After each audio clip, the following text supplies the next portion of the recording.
कृष्णा दोस्तों, मेरे चैनल पे आप सभी का स्वागत है। आज बात करेंगे हरितालिका तीज व्रत कथा की। क्यों हम हरितालिका तीज व्रत मनाते हैं और इसको सुहागिन महिला क्यों रखती है, तो आइए जानते हैं। कथा के अनुसार माता पार्वती ने भगवान शिव के लिए कठोर तपस्या की। दरअसल माँ पार्वती का बचपन से ही शिवजी से अटूट प्रेम था। माता पार्वती का भगवान शिवजी से अटूट बंधन था। माता पार्वती अपने कई जन्मों से भगवान शिव को पति के रूप में पाना चाहती थी। इसलिए भगवान शिवजी को पाने के लिए उन्होंने कठोर तपस्या की थी। और वह तपस्या कैसे की थी, आइए बताते हैं। उन्होंने हिमालय पर्वत के गंगा तट पर बचपन से ही कठोर तपस्या शुरू कर दी। माता पार्वती ने इस तट पर अन्न और जल का त्याग कर दिया था। खाने में वे मात्र सूखे पत्ते चबाया करती थी। माता पार्वती की ऐसी हालात को देखकर उन्होंने माता पिता बहुत दुखी हो गए थे। एक दिन देवर्षि नारद भगवान विष्णु की तरफ से पार्वती जी के विवाह के लिए प्रस्ताव लेकर उनके पिता के घर पहुंचते हैं। माता पार्वती ने देवर्षि नारद को प्रणाम किया। फिर देवर्षि नारद जी ने उनके पिता से बात की और कहा कि मैं आपके लिए एक प्रस्ताव लेके आया हूँ। प्रस्ताव के बारे में माता पार्वती को सुनाया। वह प्रस्ताव यह था कि उन्हें विष्णु जी से विवाह करने के लिए नारद जी प्रस्ताव लेके आए हैं।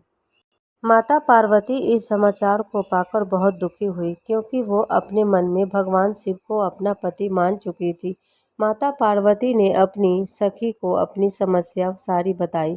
माता पार्वती ने यह शादी का प्रस्ताव ठुकरा दिया और अपने पिता से बोली, मैं यह शादी नहीं कर सकती, क्योंकि मेरे मन में कोई और है और वह शिवजी हैं। देवों के देव महादेव हैं। मैं किसी और से विवाह नहीं कर सकती पिताश्री। यह सुन के पिताजी दुखी हुए।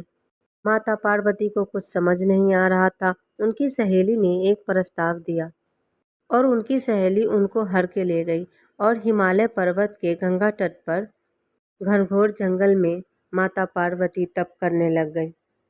पार्वती जी ने अपनी सखी से कहा कि वह सिर्फ भोलेनाथ को ही पति के रूप में स्वीकार करेगी।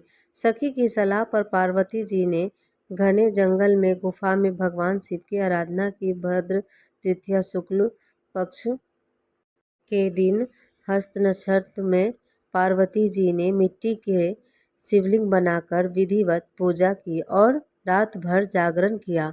पार्वती जी के तप से सूखी पत्ते खाकर और इस तरह पूजा तप करते देख खुश होकर भगवान शिव ने माता पार्वती को पत्नी के रूप में स्वीकार कर लिया था। कहा जाता है कि जिस कठोर तपस्या से माता पार्वती ने भगवान शिव की आराधना की थी, तभी से सुहागन महिलाएं उस लंबी उम्र की अपने पति के लिए दुआ करते हैं और उनका वैवाहिक जीवन खुशहाल रहे। माना जाता है कि जो इस व्रत को पूरे विधिवत विधान से श्रद्धापूर्वक व्रत को करता है, उसकी इच्छा जरूर पूरी होती है और उसे मनवांछित फल प्राप्त होता है। इसे कुंवारी कन्या और विवाहित कन्या दोनों ही रख सकती है। हरितालिका तीज व्रत में पूजा पाठ करके व्रत कथा अवश्य सुने। आज के लिए इतना ही। जय श्री कृष्णा दोस्तों, राधे राधे।